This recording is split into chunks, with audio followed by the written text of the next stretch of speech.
जय Dattaguru madam. जय दत्तगुरु. नाव सांगा madam. माझं नाव माया दादाराव लाडे. अच्छा, कुठून आलात मॅडम? मी वर्धा जिल्ह्यातून नागपूर वर्धेवरून आलेली आहे. कुठून आलात मॅडम? नागपूर वर्धेवरून आलेली आहे. काय त्रास होता तुम्हाला? मला पायाचा त्रास होता, कमरेपासून पायाने एका पायाने चालता येत नव्हतं. ताकदच नव्हती. नाही, किती वेळ आहे तुमची मॅडम? ही दुसरी वेळ आहे. दुसरी वेळ. हो. जो 700 ते 800 किलोमीटरहून आलात. हो हो. आता पहिली ट्रीटमेंट गेल्यानंतर आता बरोबर 15 दिवस गेलेत ना मध्ये. हो हो. किती बरं वाटलं ताई तुम्हाला? तरी 30-40% चालता येत नव्हतं तुम्हाला? नाही. कसे चालायचे तुम्ही? म्हणजे अशी माहिती घ्या तुमच्याकडे. त्यांना हात पकडू पकडू चालवावं लागत होतं.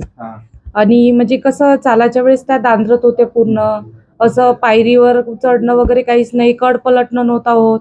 आता कड वगैरे सगळं व्यवस्थित पलटता येते. हात धरूनच चालावं लागेल. हात पकडून आता चालून दाखवा बरं ताई. पहिल्या कशा चालायच्या ट्रीटमेंटच्या आधी? खूपच हळू. असं पाय वळून पडायचं. ट्रीटमेंटच्या आधी असं चालत होते.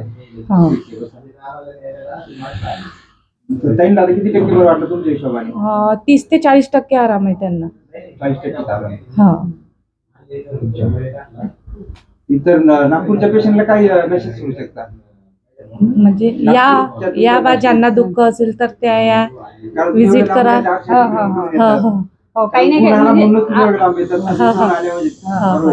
त्या आवश्यक. आणि असंच म्हणेल की इथे या आणि एकदा भेट द्या.